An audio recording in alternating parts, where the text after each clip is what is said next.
welcome you to the B Shifter podcast. You've got John Vance here today. Chris Stewart is with me, along with Frank Lieb. And today we're going to be talking about 30 Fires You Must Know. And this book is authored by Chief Billy Goldfeder and Chief Frank Lieb. It was published in the summer of 2024. And it's really an in-depth examination of 30 significant fires that have deeply impacted the fire service over the past few decades. And every chapter in the book really offers a really nice, detailed narrative and firsthand accounts from individuals who were directly involved in the incidents, ensuring a very clear understanding of those events, which really makes a huge difference because they are fires that people should know about. The book is also includes overviews to set the stage for each chapter and lessons plans designed to facilitate training and reflection within your department. There's a companion website that goes along with that called 30 Fires, the number 30fires.com. And the other nice thing about this is all royalties from this book are donated equally to 4 key charities supporting the fire service community: the Firefighter Cancer Support Network, the First Responder Center of Excellence, the Deputy Chief Ray Downey Scholarship Charity Fund, and the Tunnel to Towers Foundation. Chris and Chief Lieb, thanks for being here today. It's really nice to see you. I'm thrilled to be here. I'm thrilled to be here with Frank. Frank, how are you doing?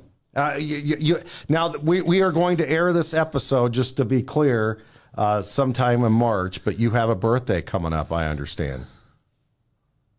I do, yeah. So my birthday is coming up tomorrow, actually. All right. Well, happy birthday, my friend. More importantly, Mrs. Lieb's birthday is on Thursday. I want to make that very clear that one matters too. Yeah. Well. Yeah. In fact, that one is way more important, which is why that was a no-fly zone day for me being on the podcast, because I'm not the sharpest tool in the shed, but I know not to call airstrikes in on myself and do podcasts on Mrs. Lieb's birthday. Very wise, my friend. Very wise. Well, tell us a little bit about this book, first of all, because you and Billy collaborated with a lot of other folks in order to make this book happen. Let's talk about a few of the fires first, and then we'll get into the Brett Tarver incident. Yeah, so it's interesting. And again, thanks again for having me on the show. While it's 30 fires you must know, it is actually 31 fires in the book, because one of the chapters, 2 modern single-family dwelling fires, chapter 11 has 2 fires, and even so, there's 31 fires. So that means 31 different people who gave their input. But we also, chapter 1, the Black Sunday fire, had 3 different people that we used to write in their own words, which just the whole book, the value of the book is really in the stories of their own words, right? So for Brett Tarver, that's what Chris wrote. And because you get some of the nuances from the fire and some of the stuff that even when there's a NIOSH report done, that may not make the final report for various reasons and different things that come out. This book was a true labor of love. Billy and myself had spoken back and forth about it aggravates me to no end when I go somewhere and there's a memorial in a firehouse or in a courtyard or wherever, and you go and you talk to the firefighters that work there. And I've done this. This has happened in a couple of places around the country where they don't even know why there's a plaque on their wall. And if we don't learn from our history, especially our own history, we're going to repeat it. And we shouldn't need to repeat the history. We should,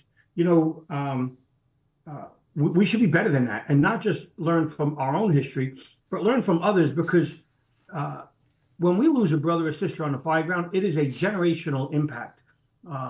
It continues to reverberate 20, 30, 40, 50 years later. The New York telephone fire, we're coming up, by the time this broadcast is, it'll be past its 50th anniversary. The end of February will be 50 years.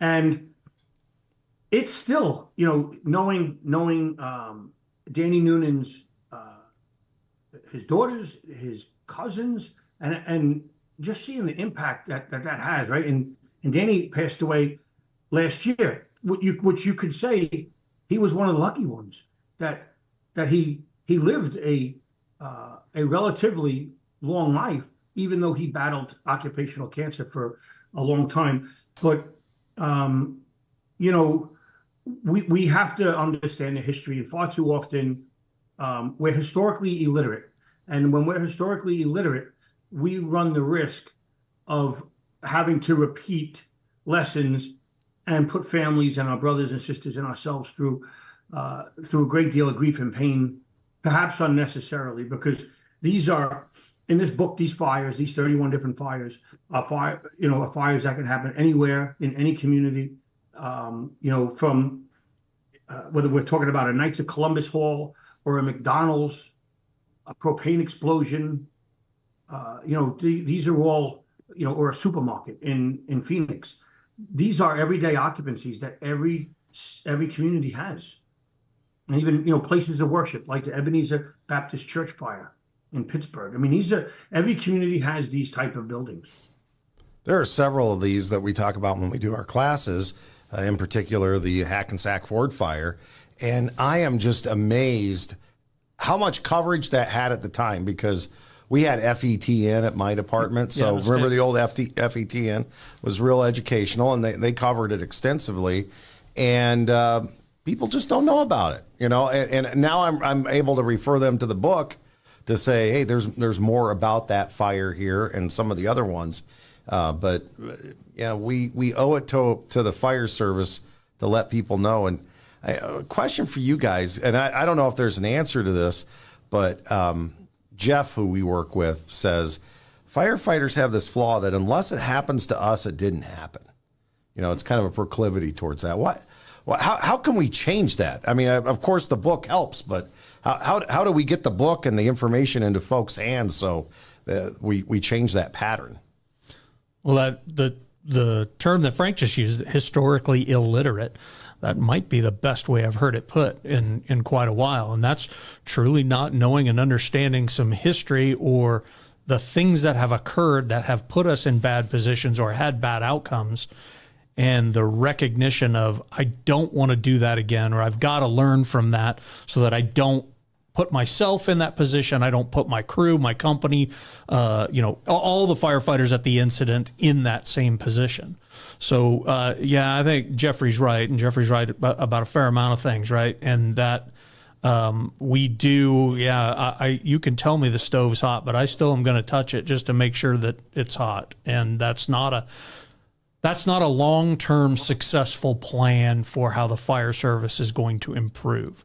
So that's why this book, the things that get taught about these fires, the work that NIOSH does, the work that all these independent groups do, and the groups inside these departments that have these tragedies, we've got to be able to look at all these and utilize them, and not allow that to go to be used in vain, and that we're doing things differently and better because of what happened, right? And so Frank, you see a lot of it too. Like you're all over the country, and it's interesting how we get that temperature from anywhere we go. We see a lot of firefighters who are interested and want to know, but yet we also see a fair amount of firefighters who don't have any idea about this. And so trying to bridge that gap I got to think you're seeing the same thing. What we're seeing the value of the book to really be is that you can drill on a topic, right? So on the anniversary of Brett Tarver's in the month, right? Not even on just March 14th, but in the month, this is something that you should be drilling on and understanding the difference between commercial and residential tactics through the eyes, through the fact that we are 20 plus years forward, and through the lens of it in 2025 on how much more we know today than we knew in 2001. And but these stories are culled down. So when you read the chapter, you can read the chapter in 10, 15 minutes, where a NIOSH report, to read the NIOSH report and break it down of some of these fires where they're a couple hundred pages long, some firefighters, they don't even know where to start, right? There's so much information. So we've pulled them together with read the story, understand the nuances behind it, and then here's some things to drill upon at the end. And when you took the whole book in its totality, we could have just taken a NIOSH 5 or a bunch of points and made them every single point, right? Every fire, this is the learning point. But we wanted to make it where they mesh together, where if you take every fire and throughout the year, you will see a wide range of different topics that you should be drilling on. So we've seen departments that have told me they're going to make different PowerPoints on it and that they're training on it, the different fires, one per week, different things. And we're hoping that they share their resources. So then we can put them on the website that you mentioned earlier, John, the www.30fires.com, because that'll give us all the additional learning tools that we need to make sure that we minimize the chance of us having these repeat, and we fight back against that historical illiteracy that we mentioned earlier.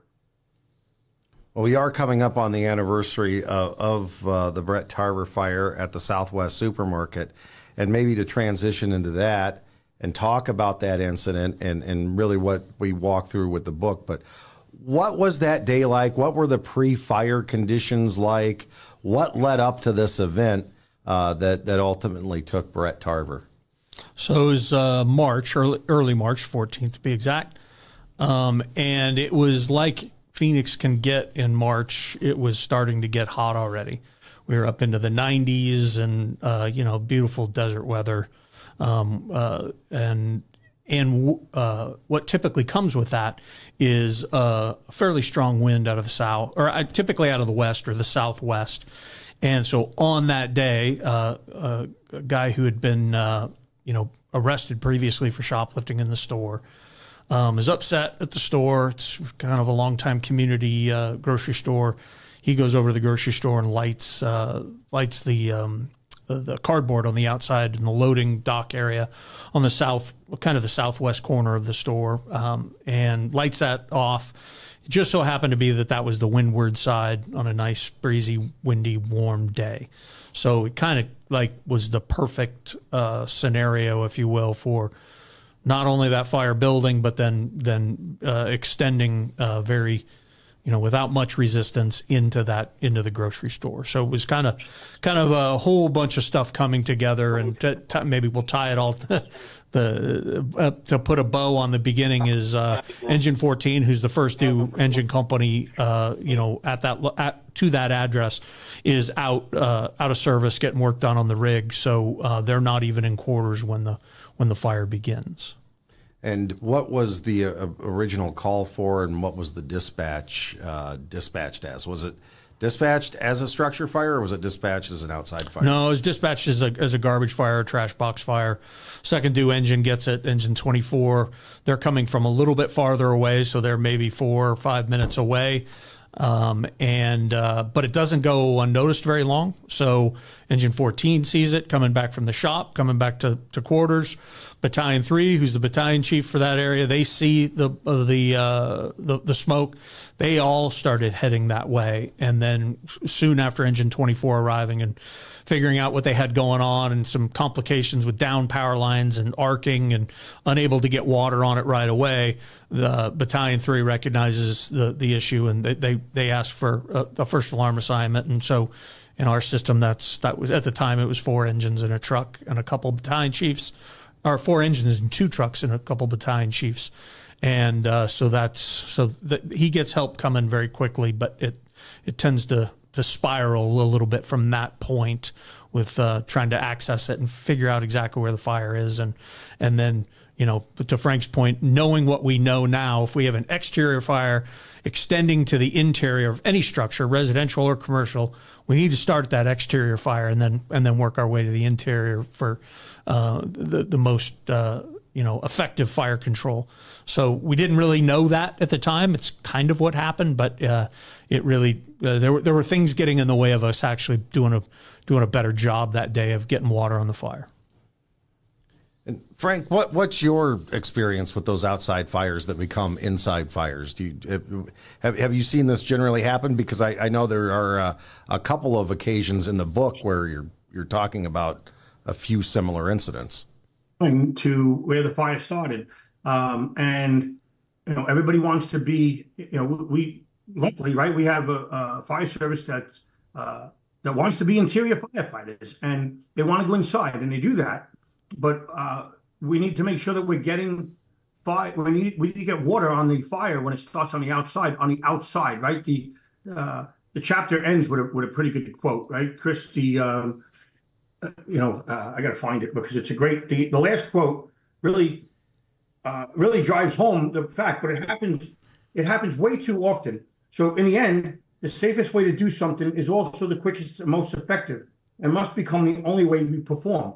So if we don't put water on an exterior fire, that fire generator is going to go to the inside of the structure quickly. And as you mentioned, there's other fires in this book that were exterior fires that became interior fires, and that only puts us in a worse predicament. Now, if you're in resource-rich areas, you can probably do those things simultaneously, but we cannot have a delay on putting water on where the fire has begun. And because far too often, we see exterior fires become interior fires, which is why I say that is, there's no doubt that's an Achilles heel in the fire service. And oftentimes it could be a rubbish, it could be a cigarette started in the mulch, it could be a car fire extending into the dwelling. I don't care how good you are inside, if you don't put that car fire out, that fire is going to continue to work its way into the dwelling, into the eaves, and areas that you're not going to be able to extinguish from the outside. So in a department that doesn't have a robust response, that first line must go to that exterior fire. And in departments that have robust experiences, the first line still should go to that exterior. But if not, there cannot be a delay in getting that second line into that position as quickly as possible, because we're not putting the fire out until we put out the cause of the fire, which is that exterior fire. It's that simple. So what was firefighter Tarver's assignment that day, and what was his company doing, and at what point did conditions change and the mayday occur? Yeah, so Engine 14 then showed up, shortly after Engine 24 did. And with a new Engine 24 was dealing with the exterior portion of the fire on the south side. And Engine 14, Engine 21, and Engine 3 are all working on the front side of this building. And when I say building, it was the grocery store, but then in the I'll call it the Alpha Bravo corner, there were 3 occupancies: a hardware store, a beauty salon, and a clothing store, mom and pop clothing store, that were kind of carved out of the overall building, if you will. And so it appeared that the fire was at the back of all of these stores, the hardware store and the beauty salon. And so the initial companies went into those occupancies expecting to be able to get to the back of the building to where the fire was impinging. Well, as it turns out, they actually dead-ended in there, and behind them was the storage room for the grocery store. And so there's companies going interior into these positions and not being able to get to the fire and saying, hey, listen, we simply can't get to it from here, and then having to redeploy and then send subsequent companies into the grocery store. Engine 14 was actually the first company into the grocery store. They stretched a dry line to the back of the grocery store. In their words, they had relatively light smoke inside the store itself down low. They definitely saw a significant amount of smoke up high, and it was definitely starting to build, and you could tell that there was a decent fire burning in the building somewhere, and it turns out to be over that storage area in at the Bravo Charlie corner. They work their way back into the back of the building. Again, and I make the point, they brought in a dry line because they weren't sure where they were going. And then they brought in probably, what we decided was just a ton of hose.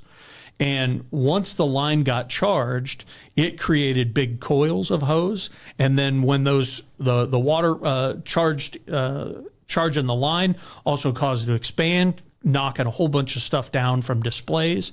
So really created this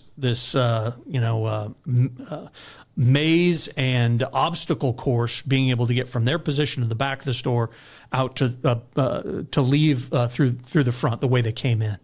And when they recognized, hey man, this is getting worse in here, we're not actually being able to affect it with water, we're getting low on air, we need to back out. That is about the time when conditions are starting to really get bad. Everybody on the crew feels that they're moving towards the exit. As it turns out, the officer and the driver that day are in fact moving towards the exit, and Brett and his firefighter partner, Cy Joy, were going in a different direction, and because they had gotten disoriented, lost contact with the line, and ended up going farther into the structure, and to the point where they became lost. And then the initial call for help wasn't what we would call a textbook mayday. In fact, Brett didn't even use the term mayday. He said, I'm in trouble, I'm lost, I'm in the back of the store, and I'm running out of air. And it got treated as a mayday. We operationalized it as a mayday at that point. But again, we hadn't spent a lot of time dealing with maydays. And so having a standardized process of what to communicate when you get in trouble just wasn't there yet. And that's obviously one of the things that we worked on, after that point. But it was a rapid change of conditions that we were unable to effectively manage on the inside, causing us to have to leave. And when those firefighters were leaving, they actually ended up getting lost and put in a pretty bad position. So I think about we teach firefighters to the whole bumps to the pumps thing, right? And that works great when you have a line stretched in training and it's stretched out nice and straight, and there's no loops, and like you said, there's no spaghetti but we have spaghetti at almost every fire to some degree, right? Or a loop that's going up in the air, or a loop that's going down the stairwell, or wherever, right? And I think to myself, because I've been in situations where I've tried to follow the hose line out, and I wind up in a circle. It's threaded underneath another hose line. And I think to myself, oh, is that a sound practice that we teach firefighters? We should know that the bumps lead to the pumps, but to say that that's going to save us, to me, is just absolutely false. And because what we need, I remember I ran out of air in a fire in a multiple dwelling. This was small. I was trying to get myself out. I was out of air, and there were a ton of firefighters. There's no way I should have been in trouble. But I'm not going to tell anybody that I'm having trouble. My vibro alert's going off, and all you need is firefighters that know where the exit is to say, hey, brother, this way. Because if you know where the exit is, when people's vibro alerts are going off, or you think they're trying to get out, sometimes just saying, hey, the exit's over here, will mean a world of good for somebody who's struggling. And we see this when they don't give it a mayday. I'm sure Brett didn't give a mayday because he was pretty sure he was going to find his way out any second now, right, with a little bit of help. And I just think about that, and I know of other instances where firefighters have wound up going deeper in instead of to the exit, where we have enough people in the building that know where the exit is. And I don't know if that would have made a difference here, but I know that in my case, I wound up finding it on my own. But if I just would have had somebody say, hey, the exit's over here, boy, they would have relieved. I probably would have a few less gray hairs right now. So you reminded with the story, you reminded me something. So Frank was nice enough to have me on the Getting Salty experience to talk about the book and this fire, right? But at the same in the same episode, they were also talking about another fire that they had, the Father's Day fire, right? I'm remembering that right, Frank? Yeah. So, and it was interesting to hear those guys tell the story and the things that actually lined up from that fire and that story lining up with what was happening or what had happened at Southwest Supermarket, maybe a few years previous, I think, to it, was very interesting. And I think firefighters in general have a lot of those similar experiences at different incidents. And so this story, this incident, this book, all of those is doing a really nice job of kind of connecting those dots. And you may not get it from the Southwest Supermarket fire, but if you get it from the Father's Day fire, you get it from the Hackensack fire, you get it from the Worcester cold storage, fine, whatever it is. But there's a ton of consistencies to all of them, which is valuable in this conversation, I think. Frank, do you have some of the similarities that those two fires have? I think just the communication. I think making sure that again, we're all our brother's keeper, and knowing and that communication on the scene of where a firefighter is, where somebody comes up to you, like, to pull you in a certain direction. Hey, the exit's this way. I think those little nuances are so often forgotten. And like Chris says, we could pull these from all these different fires. There's a lot of similar threads here, but I look at the importance of that one, of just making sure that if you see a firefighter who's getting up onto the aerial and he has way more tools than he should normally have, and you see he's a new firefighter, somebody's got to say something to stop. That could be another domino falling, right?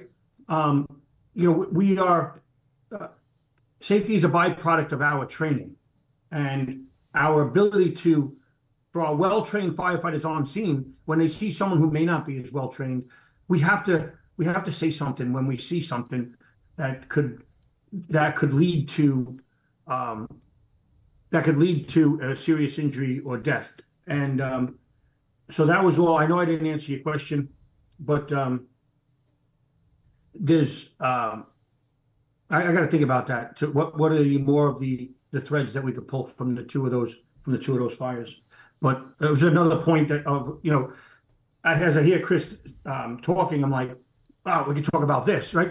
There's so many other different little things that you could talk about, and it doesn't have to necessarily be related to the fire that we're talking about. They're learning points to make us better in the long run and collectively, right? Whether it's these 31 fires or 30 in the 30 fires you must know, or other experience that Chris has had, I've had, or you've had, that we could cull these together and say, hey, the bumps to the pump thing is something that annoys me, that we teach our firefighters that as that's the saving grace to get out of the building. Right. Once they realized, or firefighter Tarver realized he was in trouble, and that gets transmitted, and command realizes he's in trouble. What were some of the challenges that the rapid intervention team faced, the other firefighters there, the command staff? What happened from that moment on? So I'll say that there was not dedicated rapid intervention at that moment. So what occurred was all of because it's early enough on in the incident that all the crews that just came out of the building that were in there with Brett immediately respond to Brett being in trouble. And they're turning right back around and headed into the building, regardless of how much air is in their bottle. And regardless of their, I remembered being there. I know where to go. Whether they really did or they didn't, who actually know? Only they actually really know. So there was an unorganized response, well-intentioned, unorganized response initially to going back in to getting him, and that's really what creates these additional maydays. So there's the original, or this initial wave of folks going in. Oh, I know where Brett is. We'll go get him. Then there's another group of companies that arrived that are sent into the building that have not been in the building yet. So they're full of air, but they're spending a lot of time looking for him. And then once they actually find him and get hands on him, Brett was, he had been breathing smoke for quite a while. He was, had a lot of carbon monoxide toxicity and was not rational in any way. And he was literally starting to fight against them, and pushing him away. And Brett was a big old rascal, and he's not somebody I wanted to wrestle on a good day, let alone in a smoky environment, and trying to get him out. And so ultimately, once he goes unconscious, they have then the ability to kind of recognize where he is, develop a plan on who's going to get him. And I say a plan like it was well organized. It really, really wasn't until almost the very end. with them sending companies in from a couple different directions. They recognized that they were actually closer to the loading dock on the Bravo side to be able to. That was a shorter distance to get him out, and so they started working from that side of the building. But there were a lot of obstacles, a lot of things challenging him, including the fact that the fire was growing. There really was no evidence that any water was flowed after the initial Mayday, and we were ventilating that building like you couldn't believe. And so, again, unbeknownst to us in the moment, what we thought was the right thing to do was ultimately making it more difficult for us to work in there and creating worse fire and smoke conditions. How many more Maydays were there? I think there's a total of 13 Maydays. Oh, wow. And there were also some other respiratory arrests that occurred. Yeah, right? So the two other firefighters came out of the building in respiratory arrest. They both were revived on the way to the hospital, and unfortunately Brett wasn't. Okay. So they get firefighter Tarver out. Any resuscitation attempts unsuccessful, and unfortunately, the fire department suffered this loss and went through a tremendous period of recovery where all that was learned in real time was shared with the American Fire Service. Because I remember FDIC 2002. There were classes already about the incident and what had been learned so far. 2003, 2004, it just went on, and everything was being shared. So talk about the aftermath and what really changed, not only for the Phoenix Fire Service, but the American Fire Service as a whole because of this incident. Well, I can talk about Phoenix, and maybe Frank can talk a little bit about the fire service because I only saw it from basically from the front row. But I would be remiss every single time I talk about this if I don't talk about the level of courage it took Chief Bernasini to make the decisions he made about how he was going to tackle this. And I'll even use a quote that Billy used when we were speaking about it on the last show, was that he asked Bruno, like, hey, man, why? This is like pretty treacherous ground you're headed towards. And he's like, hey, the attorneys are going to find out anyway. Mm-hmm. So we might as well talk about it, right? There isn't going to be any mysteries here as to what went on, whether we talk about it or somebody else does. Let's get out in front of this and let's act like it matters to the fire service, because it should, and it does. And so that, like, I can't put a number on it. I think it's less than 1% of the leadership of the American Fire Service then and today would have the courage to handle it that way, because there's so many things pulling us in a bunch of different directions. So I'm thankful that it did. I'm thankful for the example that it set. And then I'm thankful for the changes that it actually made, both internally and for the broader perspective. One of the very first decisions that he made was to bring every single crew regionally on duty through the back of the building. And that could not have been a better decision to set the tone for how this thing was going to go, because we know firefighters, we know how they behave, we know our mindset and attitudes. If there isn't some shared perspective, it's very easy for firefighters to go, well, that wouldn't happen to us. This was a C shift fire. That's a C shift thing. I was a B shift at the time. That ain't happening on a B shift. That bullshit. It's highly likely it would have and could have. And so that set the tone. And then as I look back on my career, there was not a more focused part of my time in the Phoenix Fire Department from 2001 to 2006 when Bruno ultimately retired. Because everything the department did and everything we did on the inside was focusing on what can we learn from this incident, how can we do it better, and then how are we going to share that. And we didn't have time to bitch and snivel about the stuff that firefighters find time to bitch and snivel about, because we had this really important shared focus that we were working on. It's sad to say that tragedy has to kind of create that in a lot of organizations, but I think we've seen it in multiple places, not just in this instance. So that was like, I don't I don't want the incident to ever happen again. However, man, if I could relive those 5 years over and over in my career and perpetuate those in my career, man, we would have gotten a lot more stuff done, as we move through the fire service and mature. So I saw that from the inside, and then everything, like I said, was focused on how are we not going to let this happen again. And we were very, very good at saying that didn't work. We tried to make our policies and procedures work. They didn't work. So we said, all right, what do we got to do? The fire chief, the executives of the organization, listened to the fire companies. The fire company said, what you're asking us to do is not achievable. Like, we can't do it. So we're like, all right, well, what is achievable? We sat down, we worked on it, and that's actually today the way that the system's built.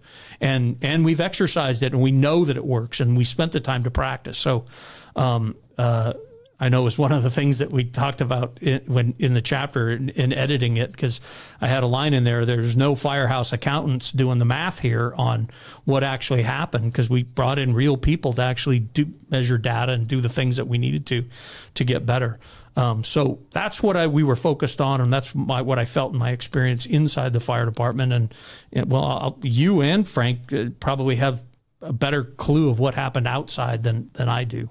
And Frank, what's your perspective on what happened then with the American Fire Service after this? Yeah, so I think, first of all, leadership matters, right?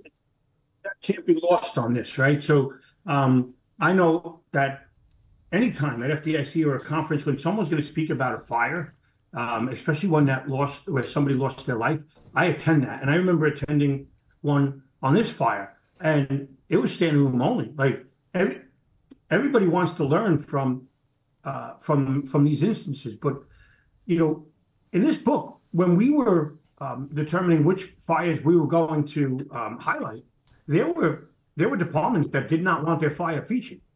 And therefore, then those fires, in several cases, are not in this book.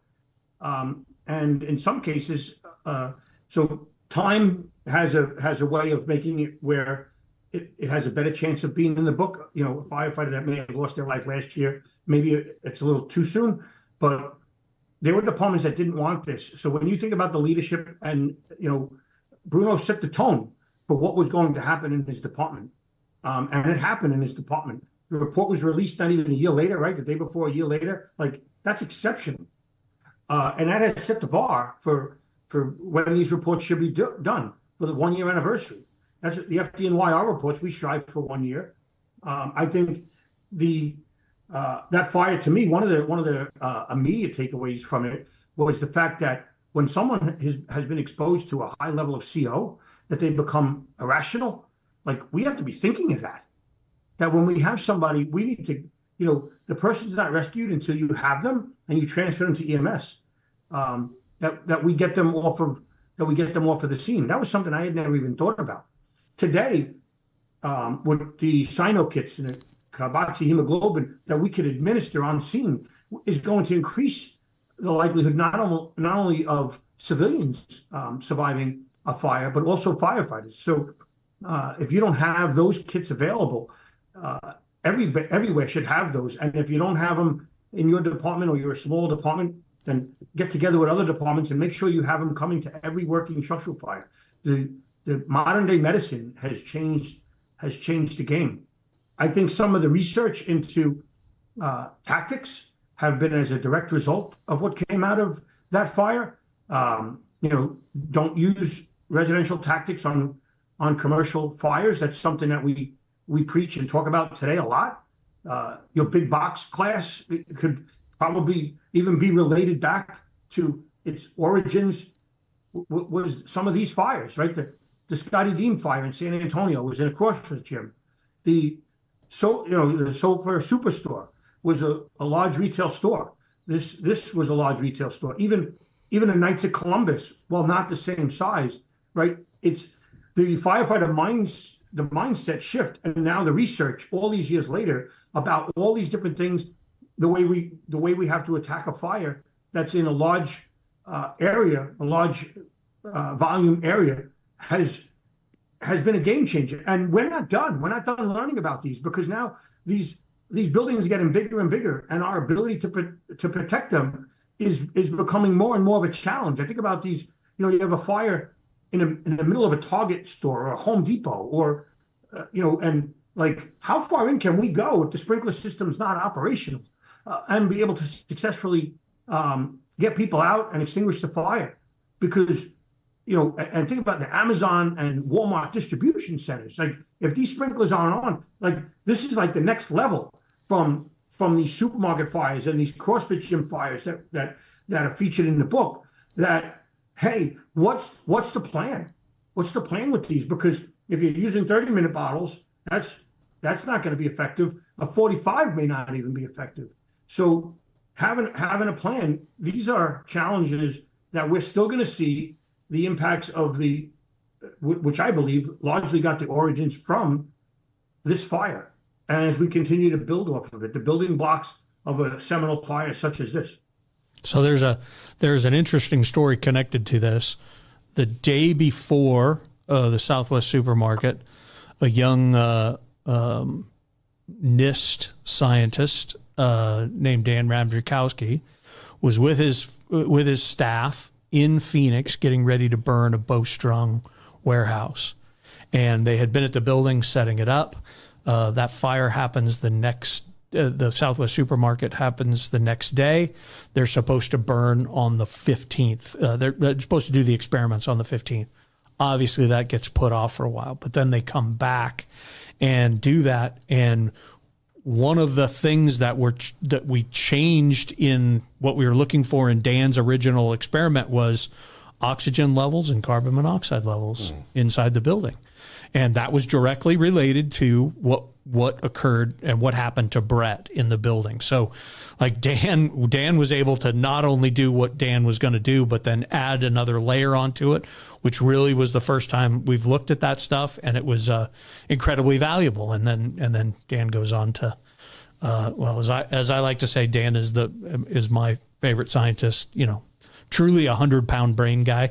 And the contribution from him, based on this fire and based on things that Frank were talking about, is huge.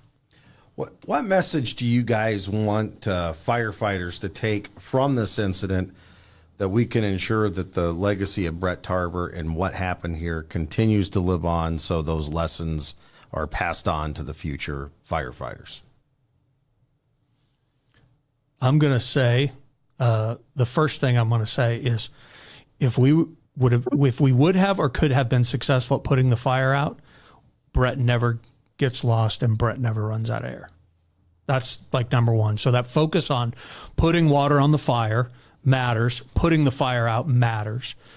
When we have to do actions that are simultaneous, or it's more complicated than that, or it's going to take a little work to get lines to where you need to get water on the fire, then we need to start paying attention to how far we are in the building, how much air it actually takes to get in the building, but also how much air it takes to get out of the building.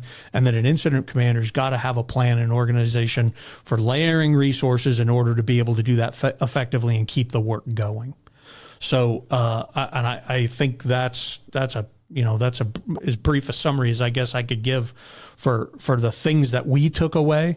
But like at the end of the chapter, Frank writes the documents about, hey, these are the things to train on. These are the things to drill on. And so I'll leave that to you. What do you see? In 2002. And I think that's the beauty of the time, is that we know so much more about, again, I'll reiterate making sure that we're applying commercial tactics to commercial structures, that there's a huge difference between commercial and residential. Understanding the modern fire environment, understanding heat release rates, understanding that the fire is going to grow directly proportionate to the air that we allow it to have, that we can't ventilate our way out of the problem. I think those are hugely important points. And the last point I'll mention in one of these big box retail stores or supermarkets is when we pull up, and this, again, it's going to be things that piss me off. We pull up to these for an alarm ringing, right? And we immediately say nothing's showing. And I'm like, so then I asked, well, how much fire do you need to have in there for something to be showing? we have to fill up an enormous space for us to show smoke on arrival out of a door in a 22-foot structure. So are we setting ourselves up for failure when we say nothing's showing, when there could be a fire in there? Because even the occupants, because they're not going to be in a smoke layer, they're going to be, what are they going to be doing? They're going to be Facebook Living or TikToking the fire live when they can. And they're not going to, and we see that when we just go on YouTube and check those out. But yeah, the takeaways, I think the takeaways are vastly different today than they would have if we wrote 30 fires, 19 years ago. Great point. Well, is there anything else you guys would like to add about the this particular chapter before we move on? No, I feel like we kind of got everything out there, and I appreciate the perspective of inside and outside the organization. So I don't have anything. Well, do you have anything, Chief Lieb? I'll just add that the Phoenix Fire Department learned an awful lot from that fire.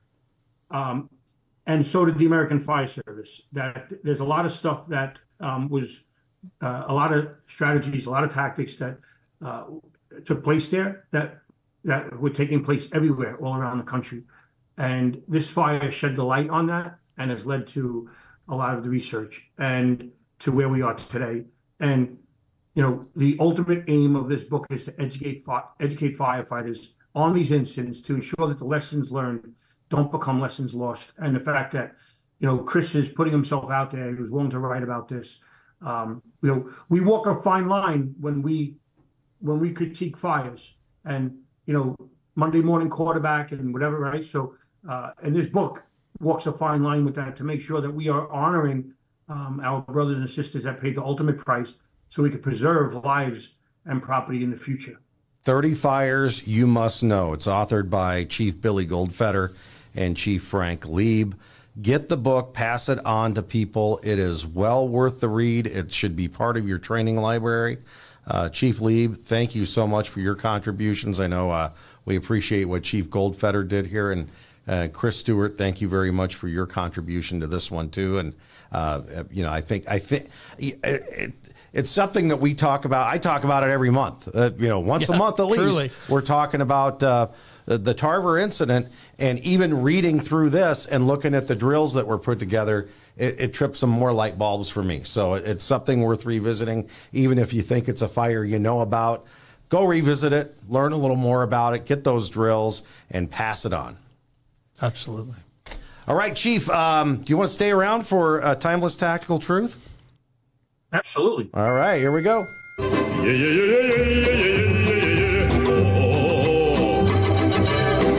The music makes us so happy. Okay, Timeless Tactical Truth from Chief Alan Bernasini. Today we have the 9 of diamonds. And it says, when conditions change, the IC must consider changing the overall strategy and the incident action plan to match those changing conditions. That is very easily said when you don't have somebody in the building, including a firefighter. On this incident, we'll start with Chris and then we'll bounce over to Chief Lieb. The decision they had to have their finger on the trigger to go defensive during the Tarver fire. Talk to us a little bit about that, then the overall tactical truth. Yeah, so the IC was actually moving towards going defensive. He said, no, this is not getting any better. We need to go defensive. He was pulling people out of the building in order to make that happen when Brett and Cy get disoriented and get lost. And so the recognition was there. In the process of it happening is when the maydays occur. And it caused us then to operate inside the building for another 25 minutes attempting to get them out. And, it sheer luck, divine intervention. I don't know how you're going to, how you want to quantify it, but the fact that building tolerated us doing that in order to remove him and it didn't kill a half a dozen or a dozen of us is pretty amazing. So that recognition of the changing conditions. If you don't have a standard system and I see actually paying attention to the conditions and balancing that off, what's going on in and around the building things should be getting better. And if they're not, why? And if it's a small adjustment, make a small adjustment. If it's a big adjustment, like changing strategy and getting everybody out of the building, we can't delay our need to actually communicate that and be decisive in the moment. And without a standard process and without standard training, where you're actually exercising doing that, then we don't actually get good at it, and then that creates trepidation with even making the call. Like, now we're done here, because if you don't know when to make the call, then you're likely going to miss the opportunity to do it. Chief Lieb. Hey, John, you hit it on the head, right? So this is pretty simple, right? This is simple, but operationalizing it is sometimes a huge challenge. But that's why we have incident benchmarks. That's why we have to make sure that, when you're 20 minutes into the operation and dispatch is going to let you know, that's why you have to give progress reports. Because when you're saying what's going on, and sometimes you're realizing, hey, this is like the same progress report I just gave 20 minutes ago. So, something may be going on. It's also why we have successive commanders come in. Additional commanders might come in and maybe have a fresh viewpoint on something, where you get there and you say, hey, I think we may need to reevaluate this, right? So size up is an ongoing, it has to be an ongoing activity. And we can never forget that point, that we have to continue sizing it up. And, that's important. That's a good, as all of the timeless, I'm forgetting what they're called now. Tactical truths. Yeah. Yeah, they're all good. I love the music, especially. Yeah, I'm just here for the music. That's all. That's why we're here. Yeah. I'm here for the sets and reps, so that's really why I'm here. All right, Chief Lieb, did you have any closing thoughts for the B-Shifter listeners? Just thanks again for having me, and just let's make sure that we're not historically illiterate. Read the stories. Remember Brett. We honor him by learning the lessons that they provide. Two things I'm going to take away. Historically illiterate, that's going in my normal conversation. And then the fact that Frank Lieb said carboxyhemoglobin on this podcast excites me to no end. Are you really working as a paramedic in your retirement from the FDNY? Well, listen, it's the holistic approach to our profession. When we know that there's something that has made the survival rate for victims, right? You look at the firefighter rescue survey, the thousands of of rescues they have, let's get that to 10,000. And one of the ways we're going to do it is by utilizing medicine and quality pre-hospital care as well. 100%. I got pre-hospital care in there. Yeah, but it completes the cycle, right? Is finding them and getting them out is not the end all, right? There's another component to getting those folks to what they need to actually be survivable. Chief Lieb, thanks for being here today. It's always good to see you, buddy. And you take care. Enjoy your birthday, and enjoy your wife's birthday and Valentine's Day, because they're all kind of probably taxing the system, so to speak, right now. But thanks for being here. It's always good to see you, buddy. Thanks. Good to see you, too. All right. Thanks for joining us on this B-Shifter podcast. Thanks to Chris Stewart, who will be back around with us very soon once again. Take care and be safe.